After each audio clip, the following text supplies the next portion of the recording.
19h-20h, en direct sur France Bleu Nord et le Facebook de France 3 Nord-Pas-de-Calais. Tribune Nord. Toute l'actualité foot. Christian Palka, Maxime Lictefoot. Bonsoir, bienvenue sur France Bleu Nord et sur le Facebook de France Bleu Nord et de France 3 Nord-Pas-de-Calais. Antépénultième, c'est comme ça qu'on dit. Tribune Nord, oui. Ça veut dire que c'est. Oui, vous avez compris. c'est quand même l'avant-dernière. Voilà. Alors, l'émission où l'on dit tout sur le foot professionnel de la région, ou du moins on dit ce qu'on sait. Tribune Nord, c'est jusque 20h et c'est animé par votre serviteur. Alors on me dit que je dois me nommer Christian Palka et Maxime Lictefoot de France 3 Nord-Pas-de-Calais. Bonsoir Christian, bonsoir à tous. Antépénultième et donc 29e émission de Tribune Nord de la saison. Autour de la table, on a beaucoup de retours ce soir. Tony Giacinto, ancien joueur et directeur sportif du LOSC.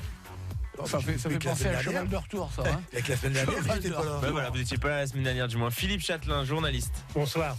Mathieu Rapez, journaliste à France 3 Nord-Pas-de-Calais. Bonsoir tout le monde. Et puis Benoît de Cuvevillers, journaliste à Médiacité et France Bleu Nord. Bonsoir. Le programme, Christian. Alors ce soir, on va commencer par la victoire de Lille hier face à Bordeaux, qui vaut son pesant d'or. On va vraiment au sens propre comme au sens figuré. On va parler aussi de la victoire de Lens 2-0 chez les Corses de l'AC Ajaccio. Une victoire qui remet les Artésiens dans la course au maintien. Et ça, c'était vendredi, tout comme la victoire de Lens 1-0 face au Havre, qui elle garantit le maintien en Ligue 2. Valenciennes. Ouais, Valenciennes, voilà. Sinon, Lens aurait joué 2 fois. Voilà. La victoire de Valenciennes. Ils ont tellement de joueurs qui peuvent. Qui garantit le maintien de Valenciennes. Ils avaient bien besoin. Voilà, mon cher Maxime, on peut passer au carton. On y va, on passe au carton. Tribune Nord, les cartons. Pour l'instant, il me semble qu'on n'a pas le Facebook Live ni sur celui de France 3 Nord-Pas-de-Calais ni de France Bleu Nord. Ça va venir, voilà, sur le Facebook de France Bleu Nord. Vous pouvez dès à présent nous donner vos cartons. Et bien, autour de la table, on va commencer. Carton bleu, coup de cœur de la semaine. Carton rouge, coup de gueule. Quelque chose me dit qu'il n'y aura pas beaucoup de rouge cette semaine. Christian, vous commencez. Alors moi, je vais un coup de cœur, un carton bleu, coup de cœur. J'aurais pu le donner à Christophe Galtier, j'avais envie et tout, mais je vais le donner à Sébastien Houdet. Christophe Galtier, j'aurai le temps. Sébastien Houdet, on n'aura plus le temps parce qu'il va partir pas en retraite. Il quitte Valenciennes, 37 ans, 6 saisons au VAFC, joueur de devoir qui quitte Valenciennes. Je dis que c'est pas un départ en retraite parce qu'il veut encore jouer, mais il sait aussi que compte tenu de son âge, il va pas crouler sous les propositions.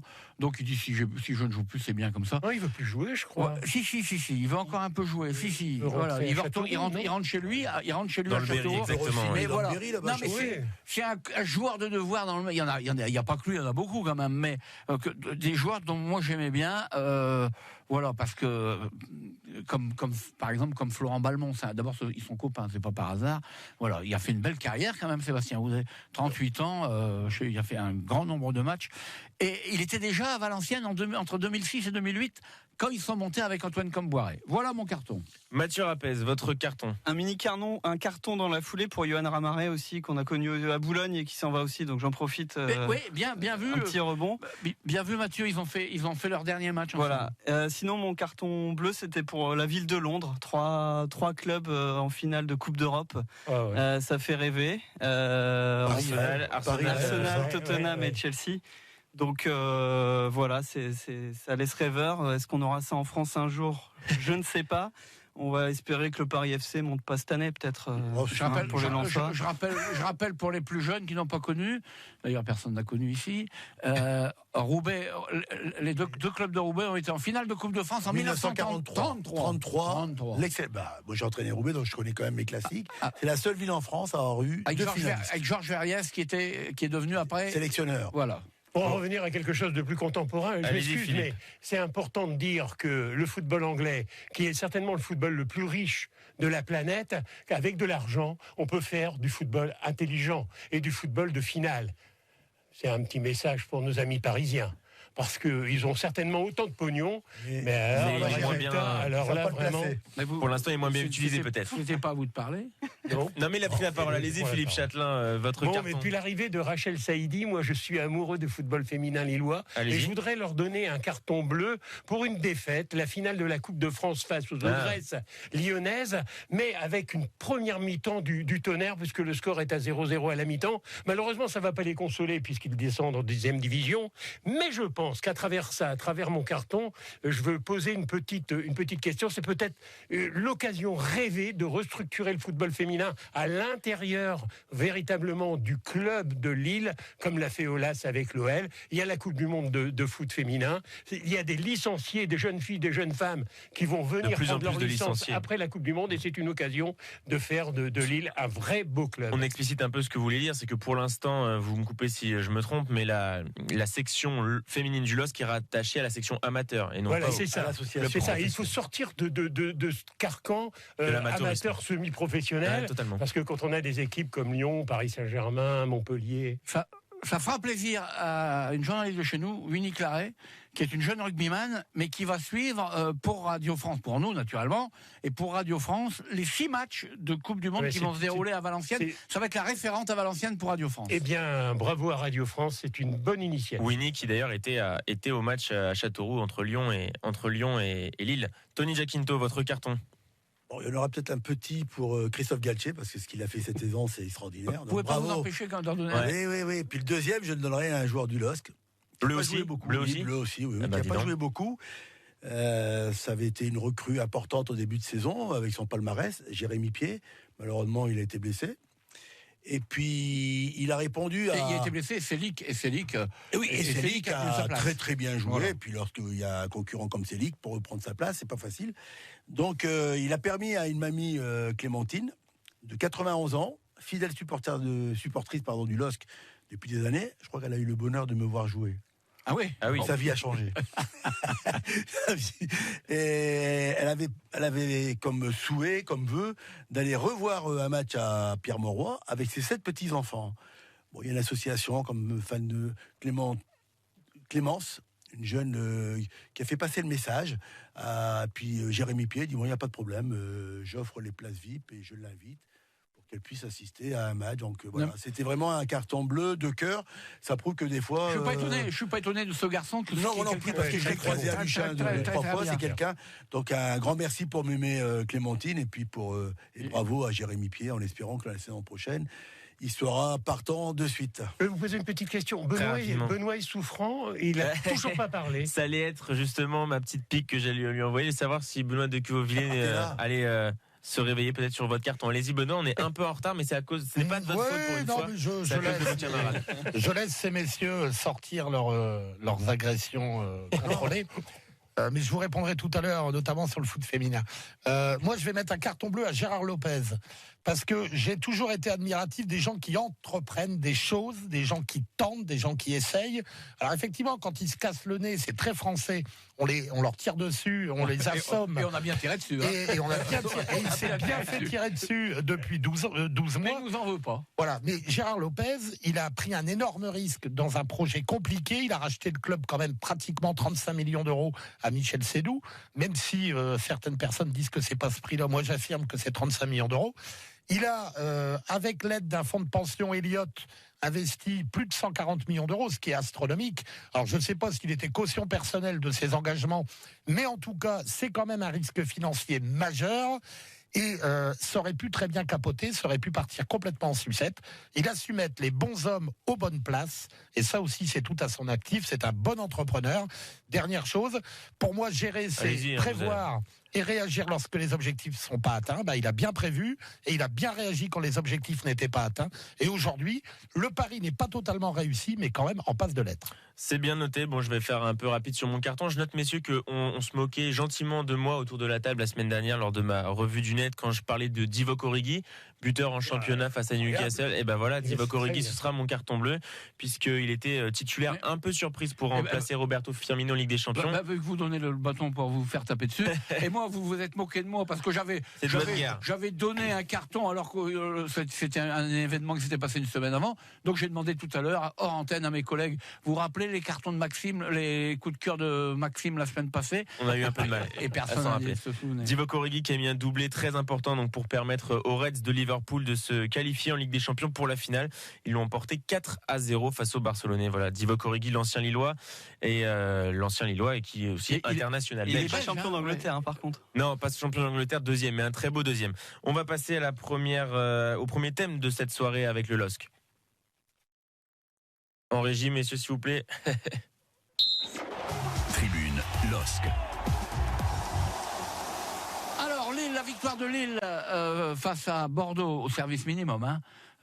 Au niveau du score. Au niveau du score. Ouais, au niveau du jeu aussi. Un beau but. Au niveau du jeu aussi. Hein. Ouais, alors, une victoire, j'ai une victoire qui vaut de l'or, j'ai dit tout à l'heure. Ça vaut de l'or, la Ligue des Champions. Ça fait quand même plusieurs semaines qu'on dit qu'ils vont finir deuxième. Donc, il n'y a pas vraiment de surprise. Je voudrais, pour être très précis, parce moi que je l'ai dit au mois d'août. Hein. Attendez, depuis, c'est vrai, messieurs, je voudrais, pour être très précis, depuis, et on va faire très vite là-dessus, depuis ce matin, pour les journalistes et notamment les matinalières, c'est pas évident d'expliquer que c'est sûr qu'ils sont qualifiés, mais que on dit quasiment sûr parce qu'il y a encore une petite.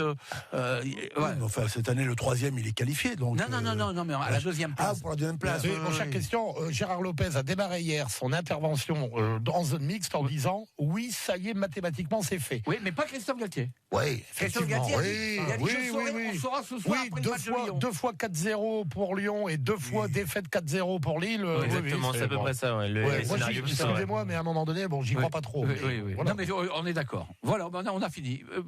Tony. Hier, j'étais au match. On était tous au match. Oui, c'est bien d'aller supporter 41 000 spectateurs. Ouais. Enfin je vais faire sourire parce qu'on est là aussi pour se marrer un peu. Oui. C'est un petit cru, Bordeaux. Hein. Oui. Quelle tristesse. Oui. Comment un club peut donner autant d'argent à un entraîneur par mois mais c'est peut-être pas de la faute de l'entraîneur. Je dis pas que c'est l'entraîneur, c'est la compétence des dirigeants. Il y a aussi une reconstruction qui se met en place. Alors on donne pas ce qu'ils ont donné. Ils n'arrivent pas d'avoir mis autant d'argent sur le jeune Parisien là. Adli. La somme qu'ils ont mise pour un gamin. Non mais attendez, il a 19 ans, il faut lui laisser peut-être un peu de temps. Il a pas été ridicule. Il a perdu beaucoup de ballons, mais il n'a pas été ridicule. Il n'a pas été ridicule, mais enfin, je veux dire, il avait quand même des postes à pourvoir autrement que ça. Je voudrais m'adresser à Mathieu Rapez, qui représente France 3 Nord-Pas-de-Calais, qui remplace Jean-Marc Devray. Si vous les interrompez pas, vous n'allez jamais parler. Ah ouais, non, ça va, je me chauffe, ok, pas de souci. Voilà. Moi, je trouve, quand même, un petit mot, Tony est assez dur avec les Girondins de Bordeaux. En revanche, effectivement, je crois que sur le plan offensif, c'est l'équipe la plus faible que j'ai vue cette saison. Zéro occasion pour les Girondins de Bordeaux. Votre ami Mike Maignan a rien eu à faire dans ce match. Un arrêt en deuxième mi-temps. La VAR avait signalé une position de hors-jeu. Mais il fait l'arrêt. Mais quand même, Bordeaux, c'était affligeant. Ils sont 14e là. Mais les Bordelais ont eu l'intelligence de ne pas se jeter à l'abordage à 1-0 parce que sinon ils en auraient pris une sévère. Ils sont restés en place. Alors l'intelligence, j'en sais rien, c'est ennuyeux pour le spectacle. Mais en restant comme ça à peu près dans le même schéma, ils ont fait une petite défaite. Lui, il avait, à mon avis, été bloqué par l'enjeu. Je pense que l'enjeu a pris le pas sur le jeu. C'était la balle de match pour lui. Il a expliqué, Christophe Galtier, au début, il a expliqué. D'abord, il a senti dans la semaine qu'il y avait quand même une certaine tension. Une crispation. D'un seul coup, Christophe Galtier nous a expliqué qu'il y avait du mal à faire admettre à ces joueurs que c'était pas fait encore, qu'il fallait aller chercher au moins 3 points. C'est pas de la crispation, alors c'est peut-être qu'ils étaient déjà à moitié en vacances il a dit Christophe Galtier, un peu trop de suffisance. Christophe Galtier a expliqué que c'était très compliqué de pas leur mettre la pression pour pas que ce soit une mauvaise pression, mais en même temps il fallait leur faire comprendre que les 3 points ils étaient importants. Bien sûr. Il y a un paradoxe dans ce match. Moi, je trouve qu'on n'a pas assisté à un grand match. Du tout. Et certainement qu'on a vu un des plus beaux buts de l'année. Quel but, Quel but, c'est absolument incroyable. Je peux vous dire que notre collègue ici, Benoît de Quevauvillers, alors là, il m'a regardé, il a... Je l'imagine. Je suis désolé, mais messieurs, vous êtes quand même, et là, vous êtes quasiment tous, pas Mathieu, parce que je ne l'ai pas entendu le dire, mais les uns après les autres, vous avez quand même découpé Loïc Rémy, tout ce que vous pouvez. Moi, j'ai jamais découpé. Arrêtez, monsieur. J'ai dit, il faut laisser le temps à Loïc Rémy. Ça sera une bonne pioche pour garder le ballon, pour faire jouer ses partenaires. J'ai réécouté les podcasts. Alors effectivement, vous l'avez pas autant démonté que certains dans cette station, mais et notamment Christian Palka. Mais c'est normal. Mais Loïc Rémy, il est en train d'apporter ce qu'on attendait de lui, d'un joueur de plus de 30 ans. Ça veut dire un peu de mal à se mettre en route en début de saison, gêné par les blessures, mais voilà, de l'expérience. 34 sélections d'équipe de France. De l'expérience, des buts importants à des moments importants. Il va finir avec 7-8 buts. Et ce but était tellement beau. qu'il y a plusieurs journalistes qui ont posé la question à Christophe Galtier. Est-ce que vous travaillez ce genre de... J'allais poser cette question parce que je suis pas sûr. Et Christophe, ça rejoint ce que j'ai dit à mes camarades hier dans la tribune. Moi, au LOSC, avec M. Arribas, on monte en première division. C'est l'inspiration des deux joueurs. On était la meilleure attaque. On faisait jamais une séance de tir au but. Et on travaillait pas les coups de pied arrêtés. Mais il y avait Olarelli, Cabral et Plémendi. Oui, tiens. Et on n'arrêtait pas de marquer sur le coup de pied arrêté, alors qu'on les travaillait jamais. Et hier, mes camarades disent, oui, je suis pas sûr que ce soit travaillé. C'est une concertation entre joueurs. Oui. Et une qualité technique il connaît, qui pique le ballon. Et ça va le réussir. Il va pas le réussir. Et puis après, il y a la magistrale reprise de volée de Rémi. Elle est dure à faire. C'est le geste il doit se retourner. C'est extraordinaire. Il faut le garder. Je suis content de l'entendre dire que c'est pas travaillé. Il l'a dit, Christophe Galtier. Non, il dit c'est l'inspiration. Et souvent les journalistes disent oui, c'est les combinaisons travaillées. Vous les journalistes. Moi, je suis pas un spécialiste. Vous les journalistes. Non, mais moi, je suis pas un spécialiste de foot. Tout le monde le sait. Donc, je vais surtout pas me mêler de questions d'entraînement et de tactique et stratégie. À vélo, il y en a pas. Il faut lui parler des 4 jours de Dunkerque, mais pas de... Non, pas mal de satisfaction, messieurs, sur les réseaux sociaux. On a réussi à avoir le Facebook Live sur celui de France Bleu Nord. Et les supporters lillois qui se satisfont du résultat. Mais on a par exemple Rudy qui admet totalement que c'était un match assez moyen de la part du LOSC. Et Romain qui va plutôt dans votre sens, Benoît, qui dit que il fallait pas trop enterrer Loïc Rémy. Et Loïc Rémy, dont l'expérience a beaucoup servi, toujours au rendez-vous contre les grosses équipes. Et notre ami Benoît, en passant, il y a un petit pop à Paris, mais on est amis aujourd'hui avec notre directeur. Il a dit Rémi, il marquera 8 buts dans la saison. Il y a 6. Il reste 2 matchs. Voilà. Moi, j'ai bien aimé la communion avec le public aussi à la fin. Ça a duré. Oui. Souvent, les joueurs, ils se barrent. Et puis là, il y avait un truc sympa. Je sais pas si c'est le début d'une histoire, mais il y avait un... Alors, je suis d'accord avec la communion avec le public. Le COP a été formidable. Sauf que j'ai quand même vu, ça m'a... un peu choqué parce que moi-même, alors qu'on doit descendre en salle de presse pour faire les interviews, moi-même, je suis resté devant cette communion du public. J'ai vu beaucoup de supporters partir, tout ça pour être pas dans les bouchons, quoi. Ah oui, il y en a qui sont restés quand même. Oui, non, mais je dis pas. Les fidèles, je dis pas que les 41 000 sont partis, mais j'en ai vu pas mal descendre autour de nous, en face. N'importe comment, même dans les bars à l'intérieur du stade. Oui. Moi, je compare ça avec le Racing Club de Lens. J'étais au match contre Lorient. Lens y perd 2 heures après encore du monde. Hier, dans la tribune sud, fan bar, à une demi-heure après le match, il n'y a plus personne. D'abord, il y a un bar qui est fermé. Oui. Il vit pas, ça vit pas. Et moi, je veux profiter ça boit moins, oui, mais ça vit moins. Mais je veux relancer un truc au niveau des supporters. Allez-y, parce qu'après, il y a pas mal de réactions des supporters. J'aimerais que pour le dernier match, Maxime, tous les supporters, que ce soit tribune sud ou nord, soient habillés en rouge. Et ça sera justement à faire aussi. Vous en avez déjà parlé. Non, je l'ai dit, mais ça n'a pas été fait. Ils étaient torse nu hier. Juste un mot avant que vous disiez, Maxime, si vous permettez. Ça, c'est un vrai chantier que doit mener le LOSC. C'est l'animation en tribune. Aujourd'hui, ils ont un super stade. Ils ont facilement 30, 35, 40 000. Ça vit. Les DVE, c'est pas mal. Ce qu'ils font en face, ça bouge. Mais c'est vrai qu'il y a un vrai travail de mise en valeur de ce nombre de spectateurs. Et ils doivent créer pour l'année prochaine, j'en sais rien, des animateurs de tribune. Ils doivent travailler. Ça se travaille. Avant le match, ils ont déjà amené des... Il faut s'inspirer. Moi, si j'étais dirigeant du LOSC, j'enverrais quelqu'un de mon club voir des matchs de basket aux États-Unis. Il y a dans ces championnats-là. Et alors, mais peu importe. Déjà là, il y avait un DJ, ça marche pas. Et il faut, ça fonctionne un peu. On n'est pas des Américains. Il faut petit à petit mettre en place des programmes d'animation. Il faut que l'équipe fonctionne tout le temps. Évidemment. Non, je suis pas d'accord. Lens, il tourne pas. Ils sont battus par l'Orient. Il y a la vie après le match. Laissez Maxime avec ses internautes. Quelques réactions d'internautes sur le Facebook de France Bleu Nord. Françoise qui nous dit justement toute sa joie d'avoir vu Christophe Galtier aussi heureux à la fin du match. Romain aussi qui nous dit quand on l'a vu à genoux en train de s'haranguer lui-même, de ramener ensuite tout son staff au centre du terrain. C'est une discussion qu'on avait aussi un peu avec Mathieu hier au stade. On se demande si c'est pas ce genre de match, ce genre d'après-match également, qui peut pas permettre de donner il en avait déjà, mais un peu plus d'âme, un peu d'histoire, de vécu dans ce stade et commencer à créer quelque chose en fait au stade Pierre-Mauroy. Vous savez, Maxime, tout est éphémère dans le foot. Moi, je veux bien qu'on parte sur des grands principes de cohésion, tout est éphémère. La seule réalité, c'est de continuer à avoir des résultats, d'avoir des joueurs de qualité. Là, le seul, on va venir le seul homme important à Lille aujourd'hui, c'est Luis Campos. Oui. Qu'est-ce qu'il va être capable de recruter, de faire venir à Lille? Voilà. Christophe Galtier a dit son allez, comment je pourrais dire, ces mouvements d'émotion et tout ça. C'est tellement, il y a eu la pression, surtout la dernière semaine, quoi. Une énorme pression. Il dit, j'ai libéré, là. J'ai libéré. Bon, moi, je trouve que c'était sincère, c'était sympa, quoi. Ils n'ont rien volé, les Lillois. Hein. Ah non, ils n'ont rien volé. Non, bien sûr. D'abord, ça fait des semaines ici qu'on dit qu'ils vont terminer deuxième, parce que Lyon, ils sont deuxième Marseille, Montpellier n'avaient pas la possibilité d'aller inquiéter cette équipe-là. Ils n'ont rien volé, ils ont été la chercher, cette deuxième place. C'est vraiment une superbe saison. Je ne suis pas un inconditionnel du LOSC.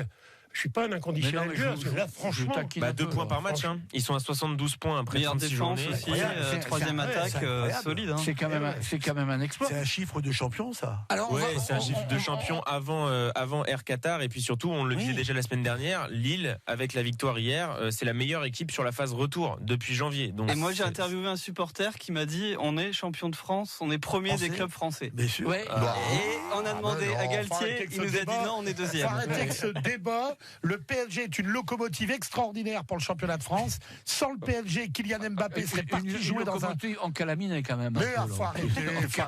Voilà, attendez, mais vous inquiétez pas, le PSG vont finir par gagner ce qu'ils ont à gagner. Cette année, ils sont éliminés sur un pénalty à la 95. Je suis pas un défenseur inconditionnel du PSG, mais il faut se réjouir qu'un club comme ça remplisse les stades, attire des stars. Enfin, je sais pas. On aurait préféré quand même un duel pour la première place que pour la deuxième. Qu'on l'aime pas, Neymar, c'est quand même régalant de l'avoir dans le championnat de France. Enfin, faut arrêter de ce débat. Il est 19h25 dans quelques instants. Même ils sont en Bordeaux. Dans quelques instants, mais je voudrais qu'on aborde encore une question, mais très vite, dans quelques instants, il faudra aller très vite parce que dans un petit quart d'heure, ça va être la revue du net de Maxime.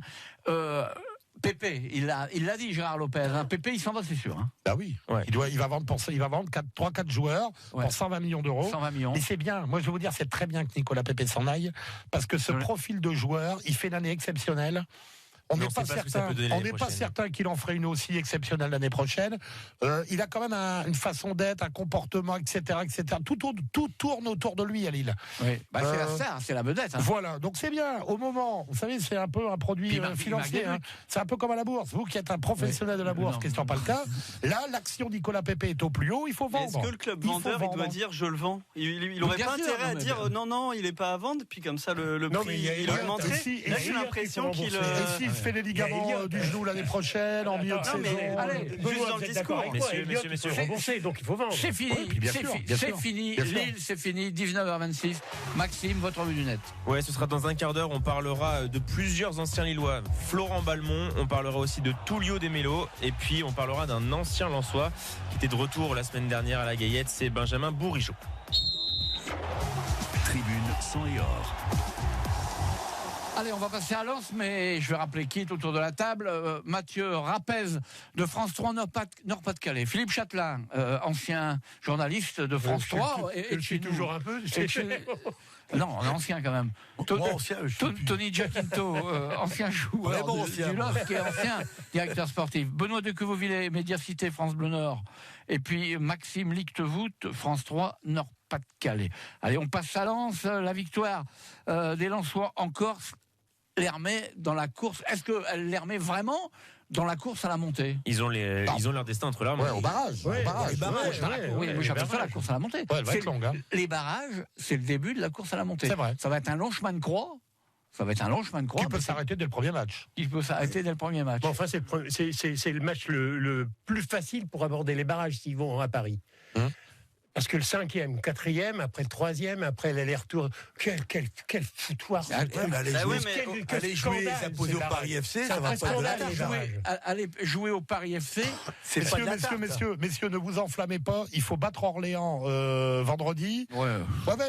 Est-ce que vous pensez vraiment que les supporters de Lorient, qui étaient 5e avant la dernière journée, là, est-ce que vous pensez qu'ils étaient persuadés que Lorient allait faire nul contre Sochaux? C'est clair. À domicile. Je Je peux vous dire qu'il n'y en a pas un qui l'aurait misé. Hein.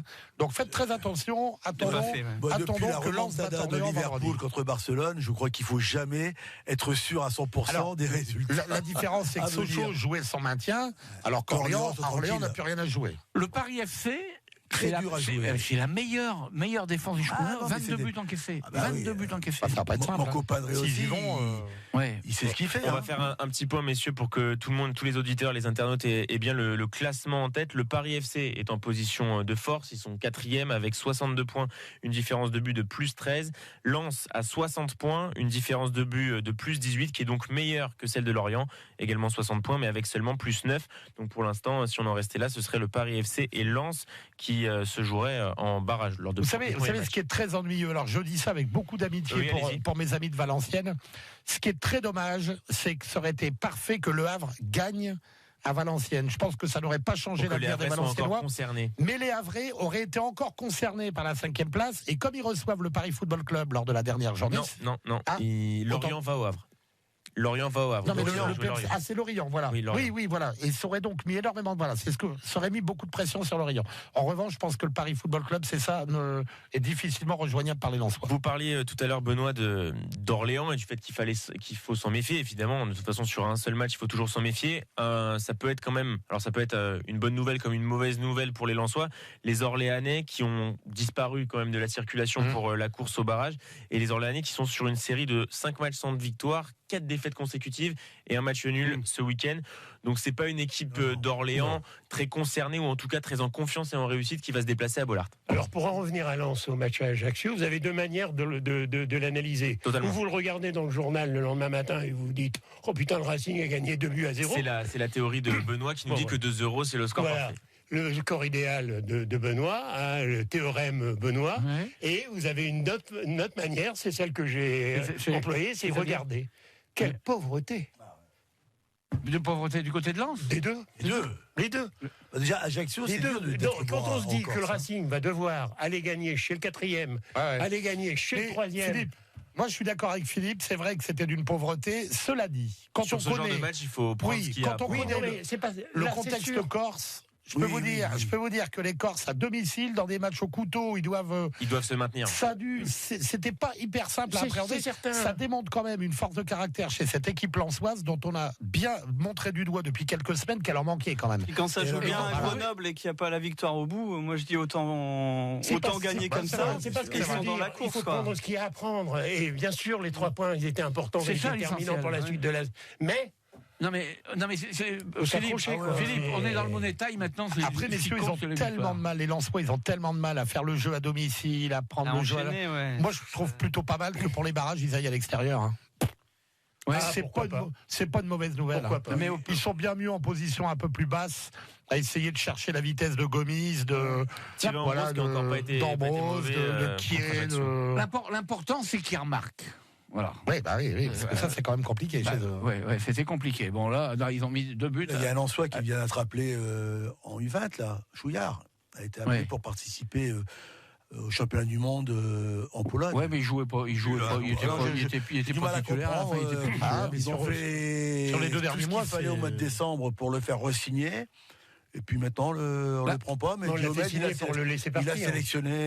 La petite, vous avez regardé parce Non, que mais il a moi, prolongé, j'étais à je veux dire, Valenciennes. Il a prolongé. La petite bagarre. Oui, Ouais. les supporters, Ouais. ils sont à 45 Ouais. et ils arrivent à se mettre sur la tronche. Vraiment, Et les Lensois, ils n'étaient pas à 45, c'était un peu plus quand même. un peu plus. C'est pas mal, quand même. Les supporters de Bordeaux, il y a du mérite. Hein. Ouais. Parce que voir son équipe jouer Mais comme ça. Christian, quand même, je veux pas encore une fois tirer Il n'y en sur avait pas beaucoup. sur les supporters lensois, mais entre les fumigènes, les projectiles sur le terrain, les bagarres, la Lens vient de prendre 50 000 euros d'amende. Ouais. Enfin, les supporters Et à quoi lensois, sert ces 50 que 000 euros globalement j'aime beaucoup et qui mettent une ambiance sympa à Bollaert et qui sont nombreux, qui sont. Mais là, c'est des formidable. places. Moi, je crois Là, que c'est c'est des pas places. le club principal, mais c'est ils un coûtent, groupe. Hein. mais les mecs, Je pense ils que coûtent, c'est pas tous les les mecs, ils supporters. coûtent 150 000 euros d'amende par an à leur club, quoi. Ouais. Et je suis désolé. Un club qui a pas trop Non mais d'argent. attendez, il y a un PSE qui est en cours, il y a des gens qui perdent leur boulot, il y a 40 suppressions de postes. Avec 150 000 euros, vous maintenez des boulots à 2 000 euros par mois et vous en maintenez 2 ou 3, quoi. Donc, moi, je veux bien que on soit frustré, on soit pas content, on soit fâché. On a raison, Benoît. Mais dites-le avec dites-le avec des mots, avec des banderoles, avec des manifs, avec arrêtez les fumigènes, les projectiles, les bastons, les envahissements, à un moment donné, il faut se contrôler, quoi. Enfin, je sais pas, mais parce que finalement, ça ne sert à rien, ça ne résout rien et ça pénalise leur club. C'est complètement incompréhensible. Et malgré tout, on dit, on les nomme parmi les meilleurs publics de France. Un public extraordinaire, là. Bien sûr, mais ça n'a rien à voir. Tu joues à Lens devant 30 000 personnes en deuxième. Mais le problème, c'est d'apprendre à gérer sa frustration. C'est que ça. Bah oui, voilà. Lens est en Ligue 2 depuis des années, avec des passages en Ligue 1 pas réussis. Oui, le club est compliqué. Oui, c'est la situation sportive est compliquée, mais la situation économique. L'une des forces de ce public, c'était d'être quand même bienveillant, moqueur parfois, mais jamais violent. Et là, c'est devenu la mode. Le public lensois a bâti son histoire sur quelque chose, sur une attitude, sur une façon de faire, sur une sympathie, une bonhomie, une envie d'être toujours présent. Et aujourd'hui, il y en a quand même certains qui ternissent aux yeux de l'Hexagone. C'est pas la mode. Parce qu'il y a des gens qui sont à l'image d'autres clubs, ce qu'on voyait pas à Lens avant. Moi, je voudrais vous faire réagir sur les 2 premières signatures du Racing Club de Lens en fin de saison. On en a parlé déjà. La semaine dernière. Ouais, mais vous pouvez y aller, allez-y. Et on dit ouvertement qu'on est en train de repréparer. Bien sûr, la Ligue 2, bien évidemment. J'en sais rien, Cahuzac, c'est de la Ligue 2. C'est un joueur qui est en Ligue 1 actuellement. Mais pourquoi ? Mais c'est quoi le profil de Cahuzac ?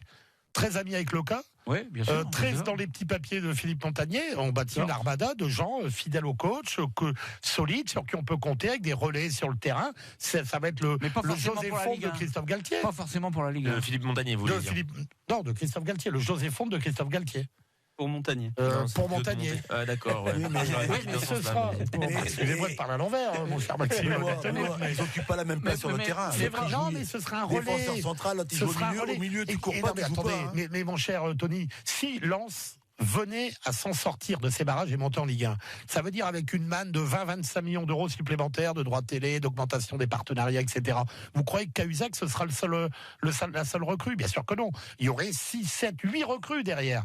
6, 7 départs aussi. Ça veut dire que Cahuzac, au club de prendre un joueur de Ligue 1 au mois de mai, c'est Cahuzac, quand même ce sera un taulier, un type qui amènerait de l'énergie, de la volonté. Je suis pas trop d'accord avec vous par rapport au comportement sur le terrain. Il est toujours en train d'être électrique. Je vous rappelle que Montagnier n'a pas voulu en parler. Montagnier, voilà, il nous l'a dit, il y a eu une fuite. Donc quel est le pourcentage de chance de retrouver... Non mais allez, mouillez-vous un peu. Mouillons-nous. Alors, soyons clairs. Le pourcentage de chance de trouver Lens en Ligue 1. Christian, ça veut dire que si ça se passe bien contre Orléans, Lens va devoir aller gagner à Paris, ensuite aller gagner à Troyes, et ensuite s'en sortir d'une double confrontation contre Caen ou Monaco. À la limite, le mieux, c'est Monaco. Mais en Caen... très honnêtement, pour moi, 5% de chance de sortir des barrages. Un peu plus optimiste, moi j'avais envie de dire 15, mais pas beaucoup. Moi je suis comme Benoît, je suis d'accord avec Benoît. Je suis supporter du Racing, j'y crois plus. Ou alors, si ça va dans le bon sens, ça veut dire que tout simplement, c'est écrit. Oui, peut-être. Après, messieurs, excuse-moi Tony, je vous rappelle que la dernière fois que Lens a disputé les barrages, c'était élimination de Valenciennes, c'était il y a 88-89, élimination de Valenciennes en match sec, but de Boli, élimination en match aller-retour contre Strasbourg, et à chaque fois c'était pas Lens favori, et puis après ils ont chuté contre Toulouse, mais de Beto Marsico, mais ils sont montés sur tapis vert, puisque cette année-là, Bordeaux avait été rétrogradé en Ligue 2. Mais on les attendait pas sur ces barrages-là. C'était le Lens de Patrice Zéré, Roger Boli, etc. Et ils avaient fait des barrages. Ils jouent plus, ces gars-là. Enthousiasmant. Ils jouent plus. Ils avaient fait des barrages enthousiasmants. Vous savez, les barrages, c'est une autre compétition qui démarre. Hein. Oui, mais on remet les compteurs à zéro. Hein. Non, mais ce barrage-là, du 5e, 4e, 3e. Oui, mais merci. Qui n'a qu'un intérêt économique. Ouais, mais heureusement qu'il est là, quand même, là. En étant égoïste, heureusement qu'il est là. Alors là, on va applaudir parce qu'il y a le Racing qui est en barrage. Mais c'est quand même une usine à gaz, ce truc. Enfin, franchement, c'est quand même pour permettre à la troisième de Ligue 2 éventuellement de monter. Quand on sort d'un barrage comme ça, comment on organise ? On reprend un mois plus tard le championnat. Comment on organise son intersaison? Non, l'entraînement un mois plus tard. L'entraînement un mois plus tard. Et l'avantage du club qui se qualifie au barrage, c'est qu'il est sur la pente montante par rapport au club de Ligue 1 qui 3 est monté comme ça contre Lorient de mémoire qui est descendu la première année. Donc ça peut marcher. Moi, je pense que ça peut être, enfin, je sais pas, même s'il y a peu de probabilité que les Lensois montent. C'est difficile de mettre un pourcentage. Il y a très peu de probabilité. J'ai envie d'y croire mais sur ça peut un arriver. enthousiasme. Rien qu'au public, qu'on ait une belle soirée avec du suspense. Ce qui s'est passé la semaine dernière. C'est le sport, bien évidemment, mais Barcelone, Liverpool, je suis pas et l'Ajax. en disant À ça. partir du moment où ce qu'on a vu, l'Ajax se faire reprendre à la 195e minute. Oui, Maintenant, je veux dire de Lens, tu vas dire 1%, comme tu peux dire 99%.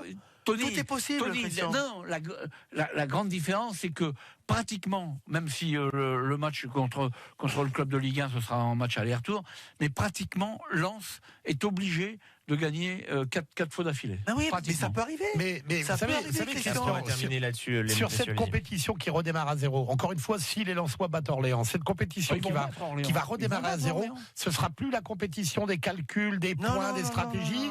Ça va être sur les matchs secs. Là, c'est Et différent. là, on va voir la capacité des coachs à mobiliser des joueurs et la réceptivité des joueurs au discours du coach sur un match. Et effectivement, c'est ce que je voulais vous faire. J'ai juste envie d'une belle soirée de gala pour les supporters d'un match Lens-Monaco à Bollard, stade plein.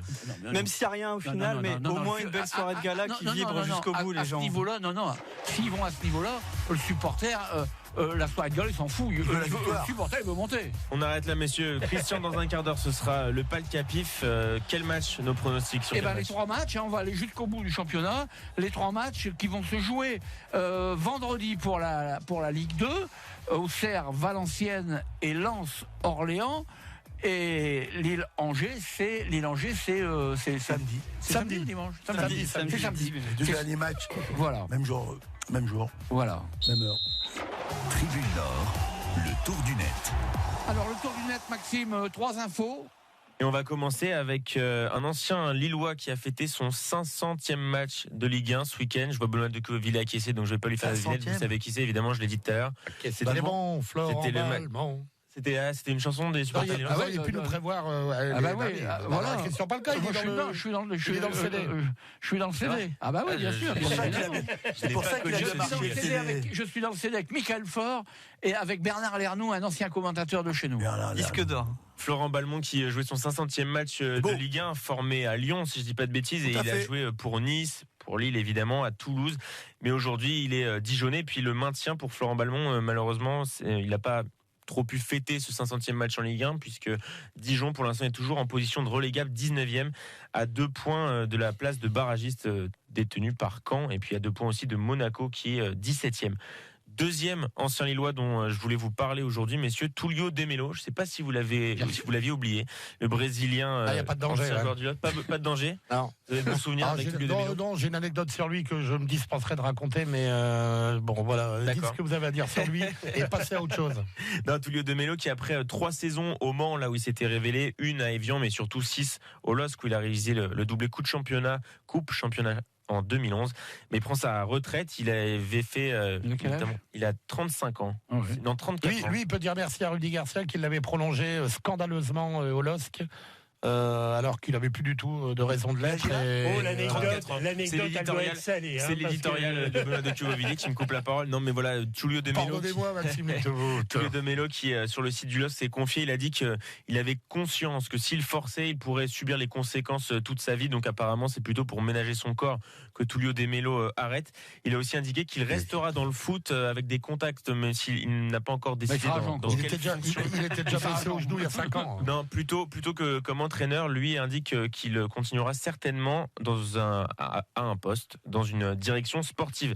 Et puis encore un ancien, pour terminer cette revue des réseaux sociaux, qui est revenu dans son ancien club cette semaine, c'est Benjamin Bourigeaud qui était à Lens, à la Gaillette, juste après il est revenu depuis la victoire de Rennes en Coupe de France. Benjamin Bourigeaud, il y a des photos qui ont été postées. Belle saison, Benjamin Bourigeaud. Très belle saison. Il a enchaîné une 2e belle saison en Bretagne. J'ai fait mes calculs. Il en est à 19 buts. Toute compétition confondue en 2 saisons, c'est pas non plus un attaquant de pointe, Benjamin Bourigeau. C'est un très beau score. C'est un joueur. Est-ce que vous pensez, messieurs, il a 25 ans, donc il commence à être un peu dans le bel âge d'une carrière. De France. Est-ce que vous pensez, non, je pensais pas à l'équipe de France. Est-ce qu'il peut viser plus haut et à court terme qu'un club comme le Stade Rennais? Oui, c'est il pas peut possible. jouer à Lyon. il défrayerait. En tout cas, c'est un sacré courageux, quoi. On s'appelle que c'était milieu de terrain avec William Cyprien. Ouais, exactement. Il faisait Mendes du LOS qui part. De Lens. Faisant venir Bourigeaud à Lille. Vous pensez que Bourigeaud, après avoir joué à Lens, viendrait en Ligue 1 à Lille? Pourquoi pas? Il y en a eu plein. Dans les traces de Jason Boucal, il y en a eu. Juste un petit mot quand même, à l'attention des dirigeants lensois. Le Rennes qui cartonne en Coupe de France. Le directeur, le secrétaire général, c'est Didier Roudet. Ancien du Racing Club de Lens et liquidé il y a quelques mois. J'ai vu aussi Gauthier Gannet, le président de Nice, qui est en train, à 30 ans, quand même, de prendre ses aises, d'avoir le respect de ses joueurs et de ses entraîneurs, ancien du Racing Club de Lens. Véronique Adam à la Ligue de football, ancien, voilà. Donc, juste un petit mot, une parenthèse. Moi, je voudrais simplement rappeler quelque chose vous êtes lyonnais, vous? Sympathisant lyonnais, mais j'ai jamais vécu à Lyon. Non, mais vous n'êtes pas du Nord. Ma famille paternelle est du Pas-de-Calais. Et du Nord-Pas-de-Calais. Pour revenir au CD de Balmont, il a été organisé par un groupe de supporters qui s'appelle les Yendins. Vous savez ce que ça veut dire, Yendins? Non, là, oui, je pense. Ça veut dire quoi? Il est dedans. Voilà, bien joué. Non, mais moi je parle couramment le ch'ti, faut pas. Voilà. C'est bien joué. La revue du net est terminée, on va passer à Valenciennes. Voilà. Tribune VAFC. Avec le tour de la table, vous, Maxime Lictevaux, de France 3 Nord-Pas-de-Calais, vous, monsieur Benoît de Vauvillers, Médiacité, vous, monsieur Tony Giaquinto, ancien joueur du LOSC, je suis obligé de dire ancien, vous, Philippe Châtelain, retraité. Il va vous répondre pensionné. Pensionné, monsieur Falca. L'homme de la culture de France 3 Nord-Pas-de-Calais, il y a combien, une dizaine d'années, 5 ans, 5-6 ans. Non, c'est bon. Et vous, Mathieu Rapez, France 3 Nord-Pas-de-Calais, allez, autour de table, terminé, on passe à Valenciennes, la victoire 1-0 devant le Havre, une victoire qui était hyper importante, parce que s'ils n'avaient pas gagné, je vous rappelle que Valenciennes va au Havre, à Auxerre, et Auxerre n'est pas sauvé. Et Auxerre n'est pas sauvé. Donc c'était une victoire très importante. Encore une victoire à la Pyrrhus, comme on dit. C'est la fin d'un chemin de croix. Mais bon, je pense. Qu'est-ce que vous appelez une victoire à la Pyrrhus? Tirez pas les cheveux, quoi, une petite victoire, quoi. Il y a 1-0. Non, mais il y a des moments, une victoire, c'est une victoire. D'accord, mais je suis d'accord avec toi, Christian. Mais je veux dire, bon, ça clôture une saison. Pénible à domicile. Ils ont perdu, je sais pas combien de matchs à domicile. Ça clôture une décennie pénible. On a mal pour eux. Je dis que si, on l'a dit souvent ici, si à l'intersaison qui commence aujourd'hui, pour un club comme Valenciennes, ça pour commence beaucoup de clubs, aujourd'hui. ça commence, et ça a déjà commencé. Aujourd'hui, voilà, eux, ils sont sauvés, donc ils peuvent. S'ils repartent dans les mêmes conditions, un jour ou l'autre, le fauteuil va casser. Et ils vont tomber. C'est clair. Je pense que tu as raison. Un jour ou l'autre. On peut pas. Là, ils ont refait coup-ci, coup-ça, parce que le niveau ils ont eu une très bonne période est faible. En février-mars, ils ont eu une très bonne période. Quand on voit des matchs comme Ajaccio, Lens, on regarde parce qu'on espère quand même voir les Lensois se réveiller, et gagner surtout. Mais quand on voit des matchs des deux... Oui. Et un paradoxe. Donc j'ai dit, Valenciennes, bougez-vous, je ne sais pas ce qui va se passer avec les repreneurs. On n'entend plus parler. J'y étais au match. Il y avait pour ce dernier match, il y avait un beau public. Ah oui, mais attendez, il y a pas le public qui est pas souvent. C'est toujours les fidèles, mais les fidèles qui représentent une minorité. Il y a jamais beaucoup de monde. Là, il y avait 13 000 personnes. Ils avaient invité. Je sais pas. C'était là aussi la dernière de Sébastien Roudet, je pense, qui a fait des adieux. Et heureusement que Valenciennes a gagné et s'est maintenu. Ils ont 42 points, ils sont 13e. Heureusement que les Valenciennois l'ont emporté, parce que Sébastien Roudet, qui devait être suspendu pour ce match, finalement la Ligue lui a retiré son carton jaune qui a fait qu'il a pu jouer. Il a pu faire ses adieux au stade du Hainaut, le cœur, on va dire, beaucoup plus léger avec le maintien accompli. Moi, je suis ravi pour eux. Je suis vraiment ravi pour eux parce que c'est des joueurs. Ils sont joueurs. Bon, voilà. Alors avec des hauts, des bas, t'as bien raison de le dire. Il faut changer quelque chose. Et puis dans une saison de bordel comme ça, administrativement, il fallait. Alors quelquefois on dit les joueurs, ils n'ont rien à voir avec ce qui se passe en coulisses. Enfin, ça peut pas. Et l'été, ça sent pas la sérénité, quoi. Donc moi, je suis ravi pour Valenciennes. Il faut changer. Et l'été va être compliqué parce que ils ont besoin d'argent un peu. Il y a beaucoup de joueurs. Il y a beaucoup de joueurs qui vont partir. À la limite, ils vont devoir recruter. Je pense à Campos qui lui court tous les stades d'Europe pour recruter, mais il y a une enveloppe de prévu. à Valenciennes, il n'y a pas d'enveloppe. Hein. Petite parenthèse pour rebondir sur ce que vous disiez, Christian, sur les joueurs qui vont partir cet été. Il y en a pas qui J'en ai fait une petite compilation. Roudé et Ramaré, ça c'est sûr, ils sont en fin de contrat. Des départs probables de joueurs en fin de contrat. On a éventuellement Nestor Respensino. On a Mauricio et Masson qui, eux, ont encore un contrat, mais risquent d'être courtisés par des clubs qui vont jouer mieux que le maintien en Ligue 2. Robaille. Il y a des retours de prêt de Robaille, Julan, 6, Niakate pour ne citer que. Ouais, donc ça fait les meilleurs. ça fait du bon. C'est les meilleurs. Ça va être compliqué. C'est les meilleurs. C'est quasiment le 11 titulaire. C'est quasiment le 11 titulaire. Ouais, c'est Et quasiment Robaille, avec ce qu'il fait depuis 2 ans à Valenciennes, peut susciter un intérêt. Il devrait jouer en Ligue 1. Il va jouer en Ligue 1. Ou même une bonne équipe de D2, quoi. Trouver des joueurs, ils vont trouver des joueurs. Oui, des joueurs au chômage, il y a beaucoup de joueurs au chômage, il y a des joueurs en fin de contrat. Le risque, c'est de tomber dans cette politique. Vous n'avez pas de sous, vous avez des patapons. Oui, hein. le problème, c'est de tomber dans la politique du Racing Club de Lens les 3 années précédentes. Aller chercher des Zoubir dans le championnat roumain, dans le championnat hongrois, en Grèce, en deuxième division, de foot des en salle. Tassoulis, ils nous en ont trouvé de jeunes Cézou et qui ont été fiasco sur fiasco, tous autant qu'ils sont. Donc il faut quand même trouver des joueurs qui ont... Marseille, ils vont libérer Marseille. Voilà. Bon. Et puis après, il faut aller faire son marché dans les équipes qui descendent. Pas sûr qu'il reste non plus. Voilà, il veut pas. Il réfléchit il doit réfléchir en 2 fois. Il n'a pas voulu s'exprimer. On va dire aussi, alors naturellement, ça a été la douche écossaise à Valenciennes. Mais dans les cas difficiles, ils ont su faire preuve, je parle des joueurs, de l'équipe, ils ont su faire preuve de solidarité. C'est aussi la preuve qu'ils étaient avec leur entraîneur, quoi. Réginald Ray avait l'adhésion de ses joueurs. Je pense aussi ce qui n'est pas bon pour un club comme Valenciennes, c'est d'avoir dit ce qu'ils ont dit au début de saison. On va jouer la montée. Quand t'as pas une équipe costaud, tu balances pas des phrases comme ça parce qu'elles sont récupérées par les supporters et après ces supporters ils comprennent pas que tu navigues entre la 13e et la 16e place. Tu dis rien, mais tu dis attends, tu vas dire à ton fils je vais t'offrir une Ferrari, puis tu lui ramènes une 2 chevaux, il va dire attends, va pas te foutre de moi, quoi. Je crois qu'ils le diront plus l'année prochaine. Donc parce que là, attention au langage des dirigeants. Voilà, on a constitué une équipe. On a constitué une équipe, tout à fait. Décapota, c'était sympa. On a constitué une équipe, on va essayer de faire le meilleur championnat possible, mais il n'y a pas de plan sur la comète. Et là, voilà. Est-ce qu'on vous a annoncé? Non, alors, c'est tout. Là, tu annonces que tu vois. Non, mais là, il y a tellement de choses. Il faudrait lister tout ce qu'il y a à reconstruire, tout ce qu'il y a à refaire. La seule chose qui va, c'est le centre de formation, qui est là. Le centre de formation. Alors ça, c'est qui devrait même l'amplifier sur leur secteur. Je l'ai déjà dit à l'antenne, sur leur secteur, qui travaillent sur le secteur de la Sambre, de la Vénois, du Valenciennois. Il y a des joueurs. Il y a des joueurs partout. Il y a des joueurs partout. Mais là, il n'y en a plus beaucoup. Il y en a plus beaucoup qui viennent de Vieux Condé.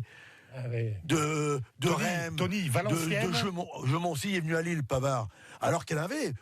Moi, j'ai connu dans ma carrière de joueur des équipes de Valenciennes où il y avait 80% du centre de formation. Vous connaissez encore des clubs qui recrutent mais le Racing, c'était pareil. Mais quand t'as pas beaucoup d'argent, il faut travailler. Le Racing, c'était pareil. Il était inconcevable qu'un gamin de Billy Berclos, Billy Montini, machin, et Naglietard viennent. Est-ce que les joueurs qui sont là actuellement, est-ce qu'ils valent mieux? Non, mais c'est un modèle qui vaut pour tous les clubs. Peut-être que ces joueurs-là, tu vas chercher à 10 km, ils auraient l'amour du maillot. Le petit Harib.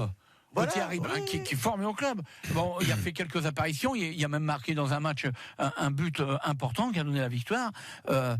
C'est formé au club. Non mais messieurs, les jeunes d'aujourd'hui, les jeunes footballeurs d'aujourd'hui, il y a 2 solutions. Ou alors ils veulent aller dans un très grand centre de formation comme le PSG, comme l'Olympique Lyonnais. Ils joueront jamais.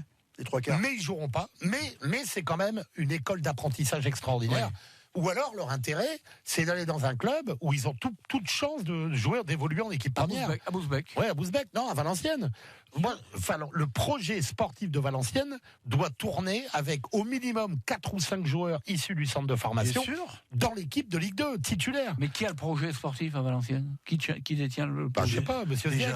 J'en sais rien, moi. J'en sais rien. Déjà, il va falloir trouver un président, peut-être, ou un repreneur. On en parle depuis 12 mois. Mais depuis 12 mois, on a évoqué des Brésiliens. Non, mais il est toujours propriétaire. Monsieur Besson, je sais pas quoi. C'est fini, ça. C'est fini. Ah oui, mais. Passe à la trappe. Donc, le seul propriétaire de Valenciennes, c'est monsieur Ziek. Et donc c'est à lui, 1, à pérenniser financièrement son club, 2, à trouver une direction sportive à la hauteur qui va être capable de mener un recrutement, un projet, construire quelque chose. Moi, il me semble que Réginald Doré, c'est l'entraîneur qu'il faut à Valenciennes pour la saison prochaine. C'est pas la peine d'aller se casser la tête à essayer de trouver Pierre-Paul Jacques. Il est, comme nous a dit un jour François Launay, j'ai trouvé cette phrase extraordinaire. Il a au moins le mérite d'être Zdieco-compatible. Oui. Je ne l'ai pas donné à tout le monde. Est-ce qu'on reste longtemps Zdieco-compatible? Vu la personnalité de Réginald Doré, qui est un garçon déterminé, qui est à mon sens un bon entraîneur, mais qui a aussi une forme de diplomatie que n'avait pas notre ami Farouk Hadzibedzic ou d'autres entraîneurs. Bon ben voilà, c'est plutôt pas mal. Oui, mais porter la diplomatie à ce niveau-là, je peux vous dire que ça fatigue un petit peu. Ça sert de... et ça fatigue un petit peu. Et puis on a vu à la fin Réginald Ray qui était quand même un petit peu, pas. Et ça doit épuiser, hein. Des saisons comme ça sur le plan mental, nerveux. Mais pour l'entraîneur, ça doit être terrible. Fatigant. Il est 19h53, on va passer au Palcapif et notre ami Maxime va rappeler les résultats de la semaine passée. On passe au Palcapif. Le Palcapif. Alors, Christian Palca qui finit la saison du Palcapif en fanfare. Voilà, comme ça le compliment est fait. 3 victoires nordistes ce week-end. C'est la 2e fois de la saison que ça arrive. Voilà, il lève les bras au ciel pour ceux qui n'ont pas l'image. Moi, je rends mon tablier. Voir Christian, 100% de réussite, je rends mon tablier. C'est pas beau, ça, Tony. Aujourd'hui, dans une course par étape comme le Tour de France, si vous gagnez une étape, vous avez rempli votre saison est faite. Et ben moi, la saison de Christian est faite. Voilà. 3 victoires nordistes en un week-end. C'est seulement la 2e fois de cette saison que ça arrive et c'est la 3e fois que quelqu'un autour de la table le pronostique bien. Donc voilà, bravo Christian. Ça va néanmoins être un petit peu court au classement général pour revenir sur Benoît de Queuvillé. Il est trop loin. Il est trop loin. 32 points pour Benoît de Queuvillé. Jean-Marc est à 25. Moi, je suis le général, moi. Jean-Marc est à 25 et vous êtes à 23. Ah ouais. Donc voilà, vous n'avez pas fait venir Jean-Marc aujourd'hui. Je lui donne mes points. Je représente la maison. Je donne mes points à Jean-Marc. J'aurais d'ailleurs dû lui demander ses pronos. C'est pas marrant. Moi, quand je suis pas là, il n'y a personne qui me représente. Moi, je suis une petite PME là. Les pronostics pour ce week-end. Christian, vos pronostics. Alors, je vais vous dire que maintenant, je prends au sérieux. Parce que j'avais dit que j'allais jusqu'au bout 3 victoires. 3 victoires. Non, mais là, maintenant, Alors, Valenciennes battue à Auxerre. Parce qu'ils n'ont plus rien à jouer. Ils n'ont plus rien à jouer. Et Auxerre, ils vont y aller. Et après, 2 victoires. Lens qui va battre Orléans, ça c'est sûr. Et donc aller en barrage. Et Lille qui va battre Angers, ça c'est encore plus sûr. Pour faire une dernière fête à domicile au stade Pierre-Mauroy. Mathieu, qui joue pour Jean-Marc. Voilà, pour Jean-Marc, un match nul de Lille qui va finir en roue libre. En faisant tourner peut-être un peu quand même. Oui, puisque Galtier voulait faire jouer ceux qui n'ont pas trop joué. Donc, il m'a appelé. Ouais. Une victoire de Lens, là, ils n'ont pas le choix. Et puis, je vois bien une petite surprise de Valenciennes qui gagne à Auxerre. Ce qui pourrait condamner les Auxerrois. Philippe Châtelain. Oui, moi, la même chose que Christian, c'est-à-dire. Victoire lilloise. Victoire lilloise, victoire lensoise et défaite valenciennes. Vous, quand vous êtes dans ma roue, vous lâchez pas un centimètre. Je suce la roue, là. Allez-y, Tony. Pour moi, je pense qu'à Pierre-Mauroy, il va y avoir 2 feux d'artifice. Un pendant le match, Lille va en mettre 4. Allez, 4 je marque le score, 4-1. 4-1. Ça vaudra double. Vous n'êtes pas obligé de donner le score, vous n'aurez rien de plus. 4-1, oui. Lens va gagner. D'accord. Et VA va faire nul. Et VA va faire un nul. Benoît de Queuvillé qui a beaucoup réfléchi au fond de sa chaise. Écoutez, moi je pense que les Lensois, parce qu'en général, en Ligue 2 et en Ligue 1, la dernière journée ne change rien en classement. Depuis des années, c'est comme ça. Même quand on lance rate la montée à la dernière seconde. Bah non, ils étaient derrière et ils finissent derrière. Bon, je me rappelais pas. Pendant le match, il y a des changements de scénario, mais pas en finalité. Donc je pense que Auxerre va battre Valenciennes, qui est démobilisée puisqu'ils sont maintenus. Je pense que Lens va battre Orléans puisque les Lensois ont besoin de cette victoire.